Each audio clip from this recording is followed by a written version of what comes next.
All right, what's up, guys? This is Sonic Lopsided. I'm here with my co-host Israel Pacheco 89, and this is the first episode of Nintendo Talk. We are going to just talk about something having to do with Nintendo. I mean, that's what the title suggests, so we're gonna do that. And today's topic is addressing the conception that the Wii U is underpowered. So, I guess, Ezra, do you want to introduce yourself? Maybe. Yes, people know me, but yeah, I'm Israel Pacheco 89. Got a YouTube channel myself. It's been kind of on a hiatus for a couple weeks now, but I'll be back soon with another show, which you'll see. But yeah, that's about it from me, I guess. If you want to dive into the topic. Yeah. I want to talk. First we need to address the term underpowered because I think it's really relative. The Wii U is really powerful, but you get the shortcomings because of the price point that they wanted to hit. So they had to make sacrifices, obviously, because the way Nintendo works is they make their hardware, and they put you put a good bit of money in to especially with the Wii U with the Gamepad technology. They had to put a good bit of money into that technology in order to produce that. So the way Nintendo works is that they always want to profit on everything. They won't sell a system cheaper than what it costs to make it because they're always going to make a profit. Whereas Sony and Nintendo, they'll sell something, they'll lose $50 to $100 on a system that they sell, whereas Nintendo is very stubborn. But I mean, when you're comparing something to when you compare the Wii U especially to something like the PS4 or the Xbox One, I think you also have to realize that they're not actually, they're not looking to directly contend with them. That they're in the console market, obviously, but Nintendo's kind of in their own world. They do what they want. So yeah, I mean, it just doesn't seem like I don't really get the argument that the Wii U is underpowered. I think that when someone says that the Wii U is going to die, they're saying that they're talking out their ass because Nintendo is going to give it a 5-6 year run like they did with the GameCube, and everything. And if someone's saying that, then they're basically talking out their ass just because it's something that they want to see to happen. But do you have anything to say, about the term underpowered or anything like that? Well, underpowered, I guess people usually refer to as like the systems, like the specs of the system. But the way I see the Wii U as underpowered is things that they could improve, like the chat integration, like maybe a cleaner interface. But in terms of the hardware itself, I don't think it's underpowered because when I play the games, when I play first-party Nintendo games, I don't ever feel like, wow, I need this to be, like something to the level of a Last of Us in terms of graphic fidelity. It's something that works for Nintendo because of their character designs, because of their art style. It just works for them. Like Mario Kart 8, for example, it's a great-looking game. It's running at 1080p, 60 frames a second, and it doesn't have to look incredibly realistic because these characters are cartoonish by nature. That's how they are for Nintendo. So I think it works for Nintendo. I can understand people's arguments that Nintendo is not to the level of a PlayStation 4 or Xbox One. Sure, that is true, and that hurts them because third parties won't be able to easily port over games that they could between PS4 and Xbox One and PC, but there are games available on the Wii U. As always, it's always first-party Nintendo games, but there are some great-looking games like Super Mario 3D World looks fantastic. Mario Kart 8 looks fantastic. Wind Waker HD, which is a remake of a GameCube game, looks fantastic because the art style is timeless. And it like that game especially, if you put I watched a video side by side of a couple different scenes in that game, and the jump over the GameCube version was amazing. Hmm. Um, But it did have a great foundation to begin with. Like it looked great on the GameCube, and just the art style that they chose for the Wind Waker really worked for it, and it's really timeless.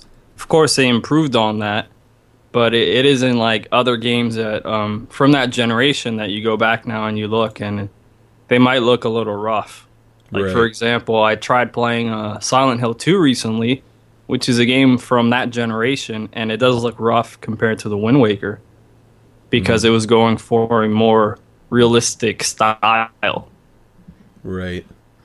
Um, and I mean, if we go back to the third party, um, it you do see the fact that third parties have kind of abandoned the Wii U, for the sole fact that it's hard to, because it doesn't have the same graphical capabilities and all of that.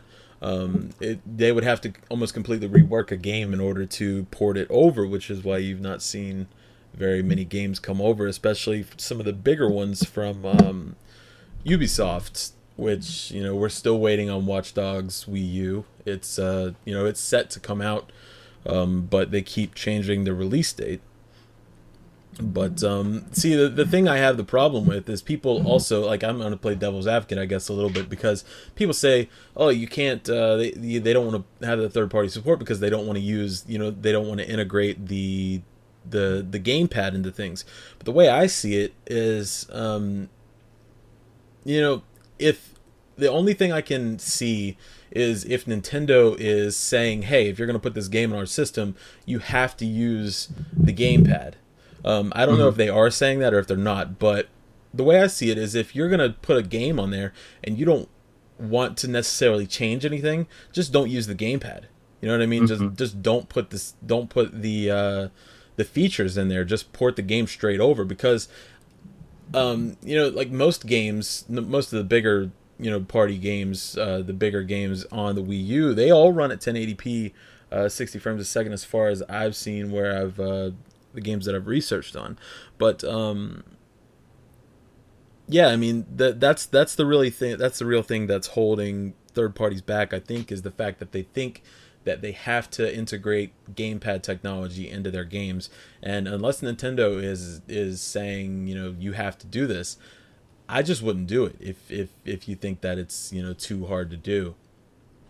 Yeah, I think you're right when it comes to that point. Third parties probably feel that they can't just port over a game as easily because they have to have some sort of gamepad integration. But honestly, Nintendo themselves have really dropped the ball when it comes to gamepad integration. In Donkey Kong Country, Tropical Freeze, the bottom screen is blank. There's nothing there, but you do have the option of off TV play, of course. In Mario Kart 8, you pretty much just have the map of the race pretty much. Super Mario 3D World, I think there might have been some levels that use a gamepad slightly, but it wasn't anything that you couldn't do with a regular controller. So I don't know. It's confusing messaging. Like at first, they were really trying to push the gamepad, especially third parties when the system first came out. I remember they had Batman Arkham City, the Armored Edition, was it right? Yeah. And they try to add all these gamepad exclusive move sets and things like that. And then they released Batman Arkham Origins, and they didn't even use the gamepad. They just had the off TV play feature. Right. So it's just confusing, but that happens a lot when something comes out. Like for example, with the original Wii, all the games had motion controls, and then towards the end of the Wii's life cycle, the first party Nintendo games, they just realized not every game has to have motion controls. You could just turn the Wiimote sideways, and Mm, that'll work.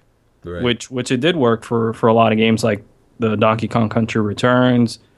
I know the Mario and the new Super Mario Brothers games, they don't need motion control. So I think Yeah. it's a learning experience around for these companies, but it's kind of dumb that they do it every time there's a new generation. Oh, They it's try to because it's shoehorn in this technology and then it doesn't work. And Oh, it's because Nintendo is always thinking, they're always thinking, let's try and be innovative and creative, And then I guess once you put so much money in it, like if I was in their position and I had spent all of this time and money and energy on developing the gamepad technology, hell yeah, I would push it. I would push it hard until, until it gets popular. And I mean, if you have pushed it to the point where, it's just going to be a failure, then that's, that's that. But, if I created something, especially like if you look back at the Wii, motion controls hadn't been done before, like at that level. Yeah, to successfully, yeah. Yeah, at that level, of course they're gonna push it hard. It's just something that's gonna happen. And like it's just like the Wii U. On the Wii, yeah, like you said, towards the end of its lifespan, every game was coming out with CCP support. And that's the same thing with the Wii U. Now every game, to my knowledge, is compatible with the Pro Controller. With the Pro Controller, unless it's something like Wii Party U that has mini games that require the gamepad. But most games, I would say 95 to 98% are compatible with the Pro Controller.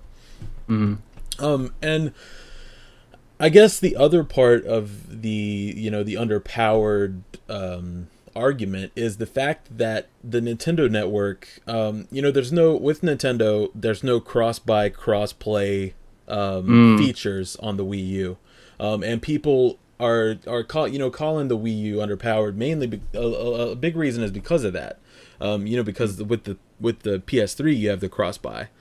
Yeah, with the Vita and the PS4. Yeah, and even with the PS3 too. But anyways, I actually did see a little bit of light in the tunnel with that, because there's actually, I forget what the game is called, but there is a 3DS game that's coming out that is cross-buy.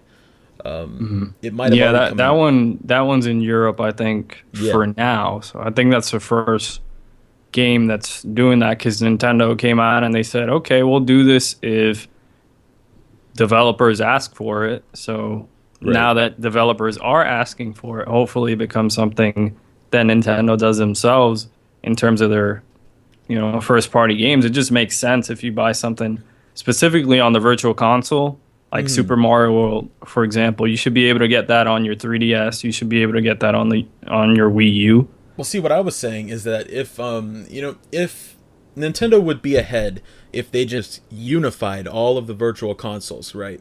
Yeah, so, I 100% agree. Yeah, so that you have one thing everywhere, and you can play them across any board. The only thing I can see being different is, since they don't have the cross-buy and cross-play, with Smash Brothers coming out, that's getting the 3DS release.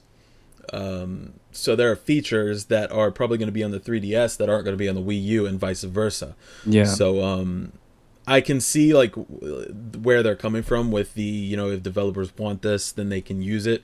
Then we'll give it to them. But I don't think that we're going to see any of the cross-buy stuff coming from Nintendo, because they specifically program their games differently for the systems, for that sole reason that the 3DS is capable of different things than the Wii, and the Wii is capable of different things than the 3DS. Yeah, I'm fine with that.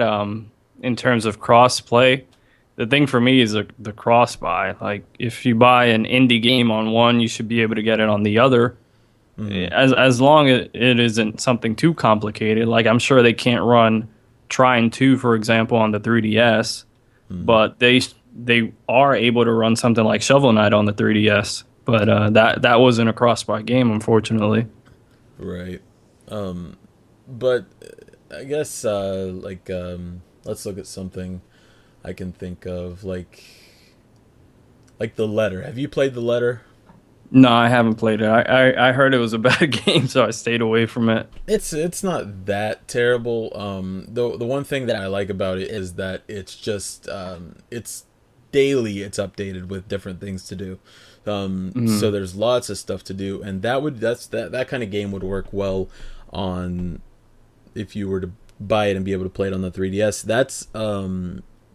But I think if they would unify all of the virtual console, that would not only make everybody happy, but also you could bring over your Wii buy, like the stuff you bought on your Wii, if you're Yeah. like me and you don't want to, Go because, into the menu and well, see, pick the Wii and yeah. I'm very hesitant to transfer all of my data from the Wii because I'm not sure. I guess I haven't looked it up a little bit because I'm not sure when you transfer your stuff from your Wii to your Wii U, does it wipe the Wii?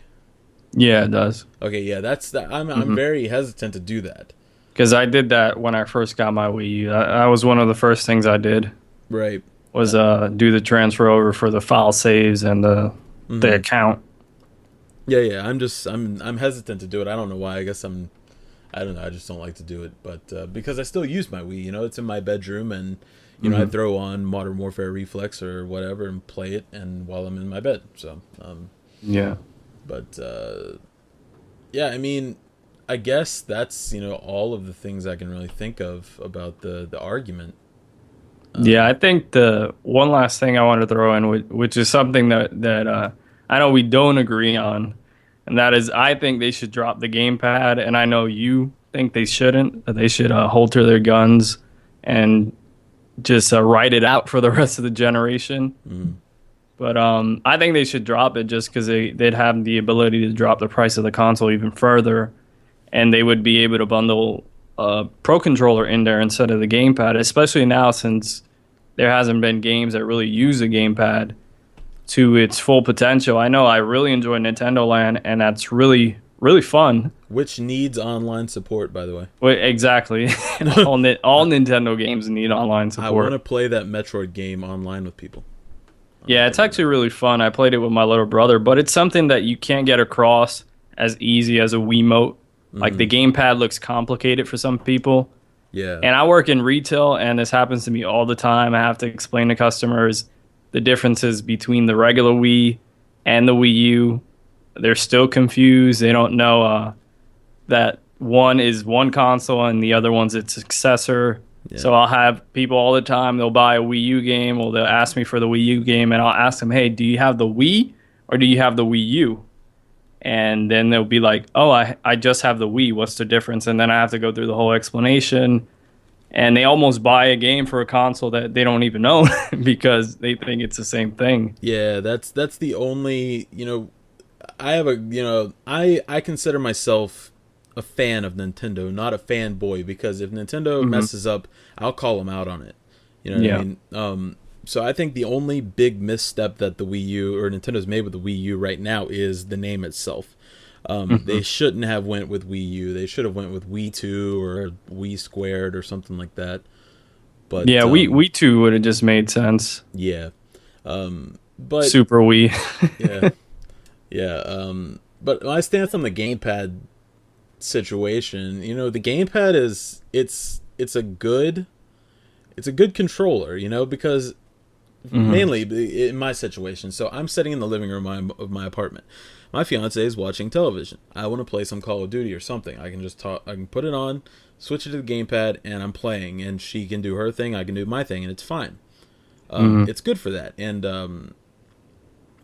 the integration on a lot of the first party games, especially, it's actually it's really fun to use the gamepad. And the only thing I would change is the fact that you can't browse the net or the eShop without the gamepad. I wish you could do that. Yeah. And I wish they patched it, and did now they? you could use a Pro Controller. Okay. Yeah, because that was something I hated, because I would have my gamepad on its stand and I'd be using the Pro Controller. I'm like, no, you have to use the gamepad. I'm like, why? It doesn't make sense. I guess I haven't been on there in a few weeks. Yeah, you've been busy moving, so yeah. And then also with the YouTube app, you have to use the gamepad to select your videos, and then they play on the television and they play on the gamepad.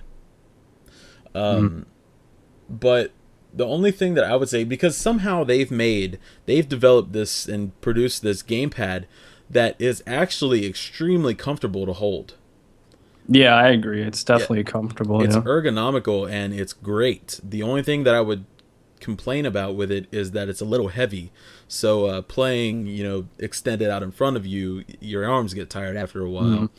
The battery life is Yeah, the battery isn't too life. great either. The battery life's only about 4 hours, I think, on a full charge, something like that. You can get an extended Nyko battery, but that gives you only about two more hours, so it's not really worth the Yeah. 35 or $40 that battery costs. Plus, it makes the back of your gamepad jut out a little more, making it a Yeah. little less ergonomical. And then also, one thing that I would change that kind of gets on my nerves is the way that you put the gamepad to sleep while still keeping the Wii U console on, where you have to like turn the display off. I wish, since you have to you can turn the system off with the gamepad power button. You have to hold it for a couple seconds and then it goes off. I wish you could just, quick push the power button and it put the gamepad to sleep. Yeah, I think that has to do with the whole interface thing we were talking about earlier. The whole Nintendo Network, Right. the UI, all that being underpowered for the Wii U. It isn't as easy as, the newer consoles, the PlayStation 4. It's not as fast, which they have improved over time, though. Because the Wii U that I had when I first bought it, this version's a lot faster now. It used to be really slow, but they've done a bunch of, firmware updates that have brought it up to speed. But one thing we were talking about, the gamepad, you think it's like an essential part of the system. I think they should drop it because we already own the system and we won't lose anything personally. But people who want the system, maybe they just want a regular controller. They could pick up a cheaper version and then they could have like a premium version with the gamepad, sort of like what Microsoft is doing with the Xbox One. You could either get it with the Kinect or without the Kinect. So and they've seen a big boost in sales since they've dropped the Kinect. So a lot of people are picking it up now. So I think it'd be cool for Nintendo just to give that a try, just to see how it impacts sales. They release a Wii U that does not have the gamepad and just brings a Pro controller for maybe $100 less. Yeah, I mean, I can see that that argument. I mean, as long as when they brought out games, they gave you the option to turn on the gamepad features and turn them off. Yeah. That would be the only way that I'd be okay with that, because like I say, I actually enjoy the gamepad a lot. But yeah, I mean, we're kind of beating a dead horse at this point. But the only thing I can say is that underpowered is a relative term. You gotta look a little deeper than saying, oh, the Wii U is underpowered because it can't run a game like Titanfall. You know what I mean? But other than that, I really can't say anything else. Yeah, I think we pretty much hit all the topics that we wanted to discuss. So Yeah. So guys, thanks for stopping by and watching this first episode of Nintendo Talk on my channel. We are actually gonna go record a segment for Izzy's channel now, and this one should be up later on today, hopefully. If not, what is this, Wednesday, Thursday? Today's Thursday. This should be up Thursday night. If not, it'll be up Friday early before noon, more than likely. So thanks for stopping by, guys, and like, comment, subscribe, and tell your friends. Take care. All right, that's it, man. that was good, man. Did it record it all?